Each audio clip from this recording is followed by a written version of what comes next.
Hey guys, Dr. Justin Marchegiani here. Today's video, we're going to be talking about the top 5 reasons you have acid reflux and what you can do about it. So if you're experiencing gastritis feeling, you're feeling that regurgitation of that acid going up down the back of your throat, your vocal cords are sore, we're going to dive into why that is and some things that you can think about to get to the root cause.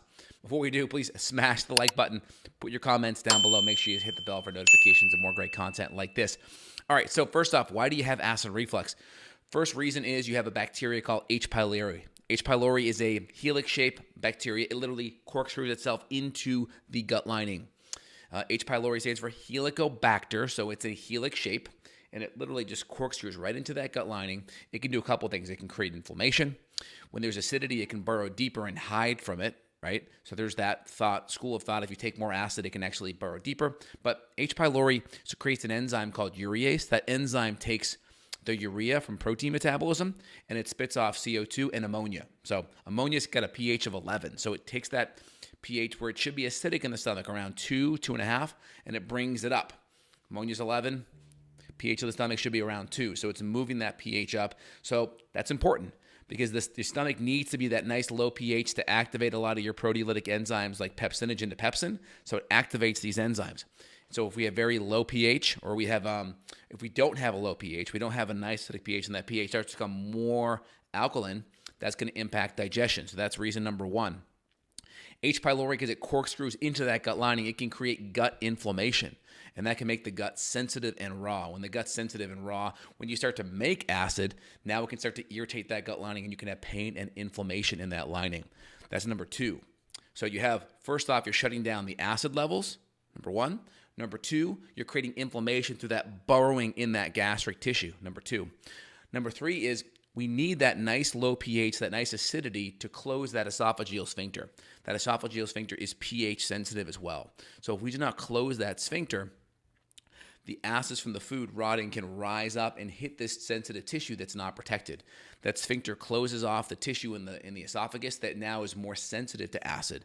So if that esophagus stays open, now that tissue is being hit by other acids that it shouldn't typically be hitting. That's number 3. Also, if we're not breaking down foods adequately, let's say we just don't have enough stomach acid. Let's say we're stressed. Let's say we're activating our sympathetic nervous system. That's activating our fight or flight response, and that's impacting our ability to make acid, to make enzymes, to make bile salts. What may happen is the food sits there, doesn't quite digest properly. You have dyspepsia where the food it's not breaking down. You're having indigestion, you're having argita, and that food starts to rot.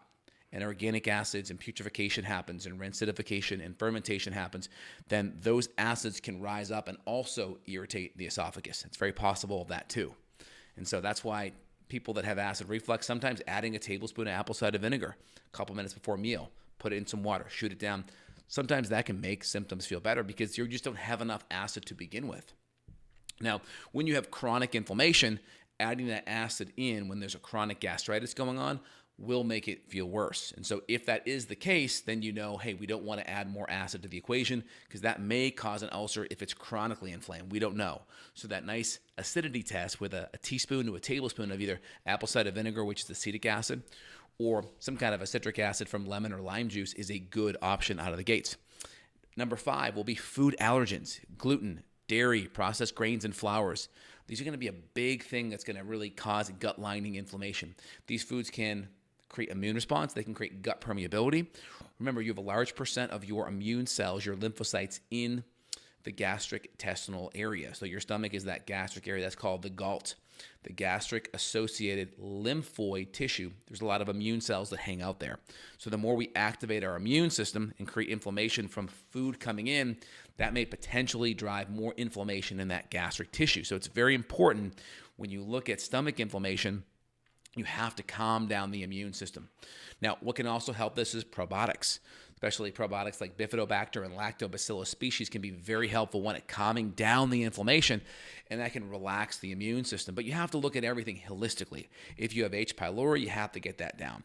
If your gut lining is super raw, we have to add in nutrients to calm down the gut lining.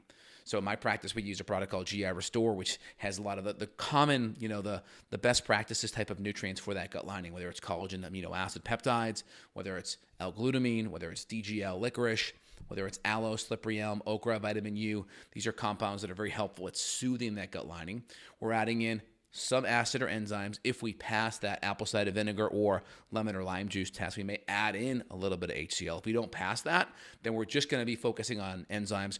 We're just going to be focusing on some bitters like ginger and some Manuka honey to stimulate digestive juices. It's also very helpful for motility, and Manuka honey is very soothing on the gut lining. So is ginger as well. And so when we look at things holistically, we want to be on top of 1, H. pylori, 2, supporting and healing the gut lining, 3, making sure we have enough enzymes and acids, 4, making sure we're avoiding